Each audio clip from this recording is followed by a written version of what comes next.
video, we will try to understand how I had created the slider crank mechanism in GeoGebra geometry. I had given this in a short. Now I will discuss how I had created it. So you see that is the animated slider crank mechanism. Now I will discuss in steps how I created that. So for that I will go for demonstrating it. You see that in the slider crank mechanism, one length, that is called the crank. So this is the crank, and then another fixed length, that is the connecting rod, and there is another slider. So the slider can be a rectangle or a square, like that. So here the point O is the fixed point and all other points are moving. So this OP is purely rotating, and this rectangle, that is the slider, is in pure translation, and therefore since this is a fixed length, so PQ is having a combination of translation and rotation. Now we will see one by one how I created that. So now I will show in the algebra view all the equations that are written for showing this. As usual, O is a fixed point, so I had created that as 0 0. Next R is the length of the crank, so I had taken as 5. Now theta, here theta is a variable, so don't just see that value, simply theta is a variable, you can define with say 1 degree, like that. So that is okay, simply you need to initialize that value. As you will animate, now by this time you know how to animate it, just setting in the slider, you have to set, and then you have to change the value according to the requirement, that means from 0 to 360 degree or 0 to 180 degree or partial rotation, whatever you can do that.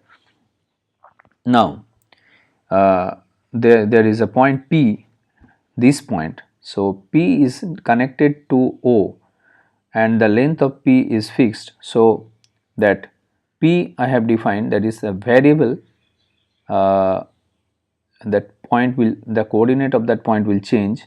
So as you know, that is r cos theta comma r sin theta. Now theta is the only independent variable here, r, that is this length, is fixed, and also the length of the connecting rod that I have defined here with L, I have taken value of 7, so that also is constant here. The only thing that will change is theta, that is the independent variable, and that will make this system a 1 degree of freedom system. Next, what we have done, I have just, after defining P and O, I have connected them by a segment command. So OP is that, you can just check it, you see that segment is OP. Next, I have defined L or initialized L with a value of 7. Next, what we have done, you see that here L is 7 and R is 5. Now if we try to see that, there will be another angle alpha. I have just calculated, although alpha is dependent on theta, so here you see that this is theta. Now therefore this height for this triangle, this height, that means a perpendicular dropped from P on the line OQ, that height is equal to r sin theta.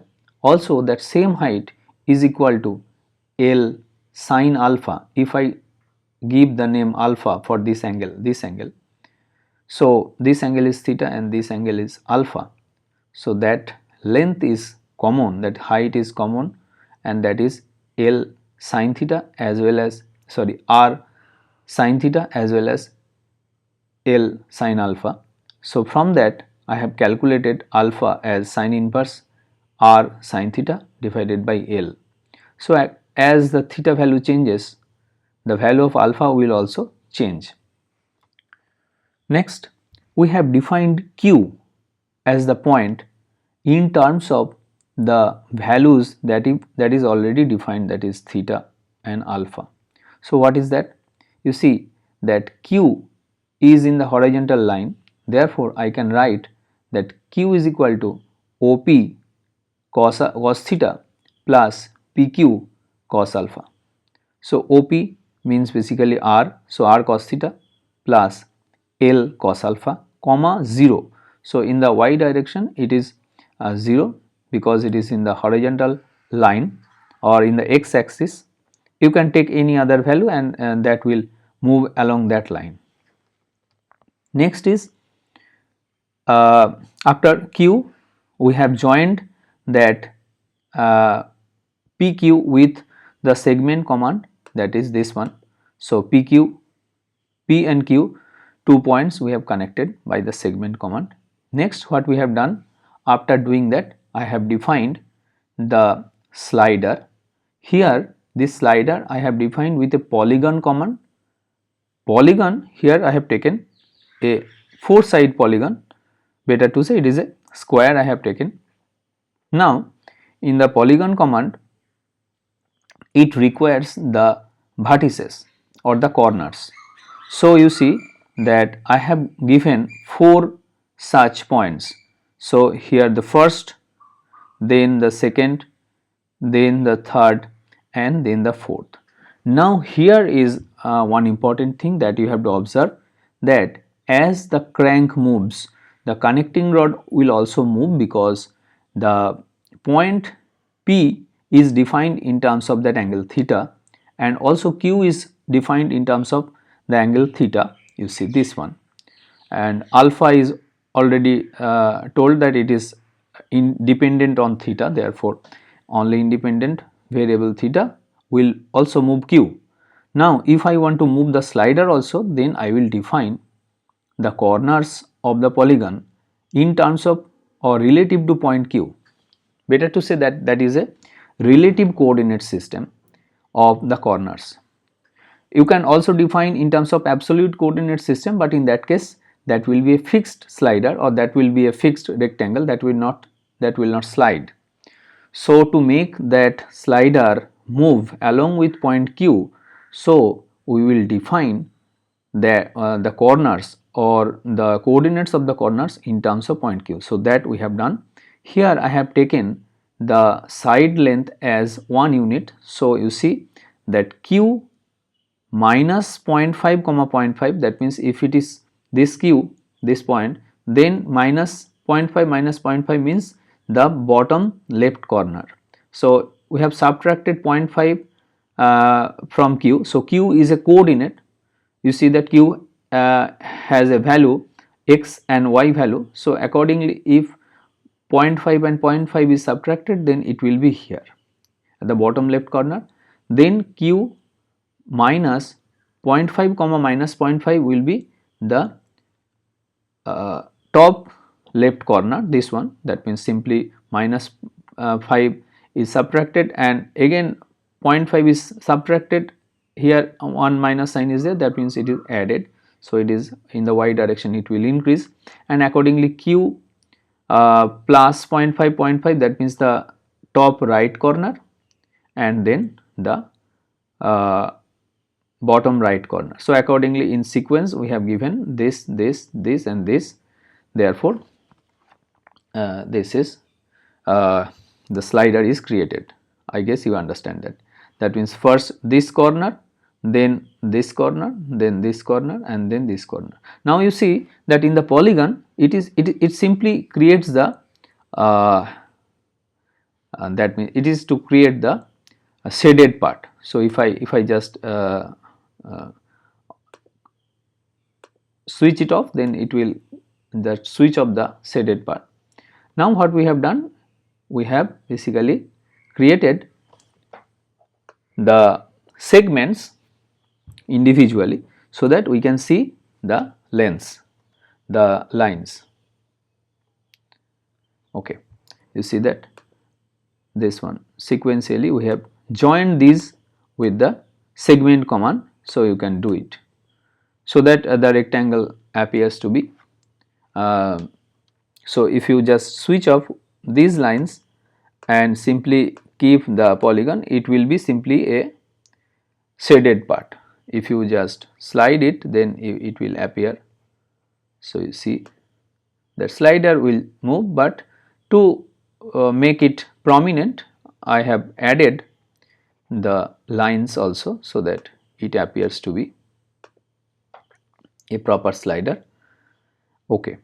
Next, after doing that, I have created circles around point P and point O, so that it appears to be revolute pairs here and here.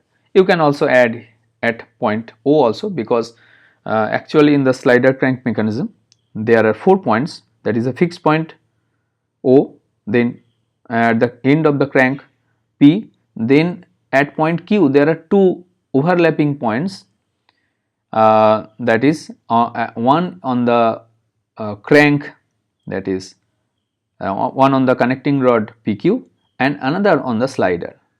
So that is conceptually 2 points overlapping. So there also you can create a circle. So here I have created circles, you can see, you can just see it, that I have created the circles so that they appear nice. So simply I have drawn, again you see that I have related to point O, I have drawn that circle with radius. So circle at the center O and radius 0.25, the equation of the circle you can see, and also at point P. So always you see that when you try to create an animation, you have to keep in mind that you have to use relative coordinate system instead of absolute coordinate system. So all that means circle, here you see that circle requires a center and a radius. So here P is the center and that P is a moving point. So as the point moves, the circle will also move along with it. So that is the idea of actually creating animation. Okay, I guess I could clarify it. Now you can see the animation, just you can see it and you can observe the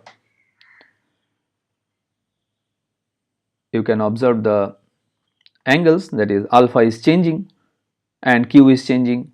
So all these as you see that they are changing. Okay, so thank you.